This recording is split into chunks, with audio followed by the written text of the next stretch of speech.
কাটিগড়ায় কংগ্রেস প্রার্থী অমরচাঁদ জৈনের গাড়ি চালকের ওপর প্রাণঘাতী হামলা।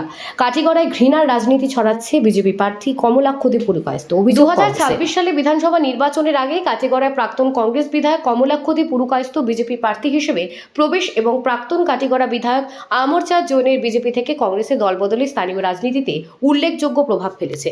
কাটিগড়ায় ভারতীয় জাতীয় কংগ্রেস সদস্যরা অভিযোগ করেছেন যে কমলাক্ষ কাটিগড়ায় ঘৃণার রাজনীতি ছড়াচ্ছে।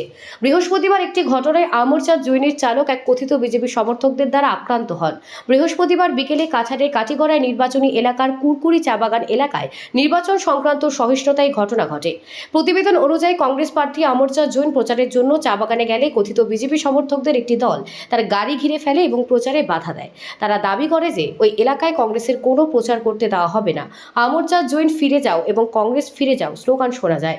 পরিস্থিতি শীঘ্রই আবারও খারাপের দিকে যায় এবং অভিযোগ ওঠে যে দলটি জৈনের গাড়ির চালককে আক্রমণ করে ও গাড়িটি ভাঙচুর করে। প্রার্থীকে শারীরিকভাবে আক্রমণ করার চেষ্টাও করা হয়েছিল বলে অভিযোগ।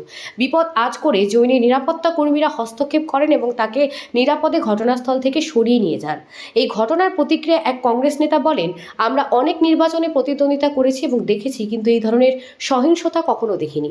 আমাদের প্রার্থী প্রচার চালাতে কুরকুরিতে গিয়েছিলেন এবং আমাদের সমর্থকেরা তাকে স্বাগত জানাতে অপেক্ষা করার সময় কয়েকজন যুবক চালককে মারধর করে এবং গাড়িটি ভাঙচুর করে। কে জিতবে বা হারবে তা দেখার জন্য নির্বাচন অবাধ ও সুষ্ঠুভাবে হওয়া উচিত, কিন্তু এই ধরনের সহিংসতা এবং পেশি শক্তি সহ্য করা যায় না। আমরা সহিংসতা এবং সহিংসতার রাজনীতি মেনে নিতে পারি না। আমি জনগণের বিচারক হতে এবং এই নির্বাচন বিচক্ষণতার সাথে ভোট দেওয়ার অনুরোধ করছি। অভিযোগ উঠেছে এই ঘটনায় এলাকায় আতঙ্ক সৃষ্টি হয়েছে এবং পুরো নির্বাচনী এলাকা জুড়ে রাজনৈতিক উত্তেজনা বাড়ছে। এ বিষয়ে কংগ্রেস দল একটি অভিযোগ দায়ের করেছে।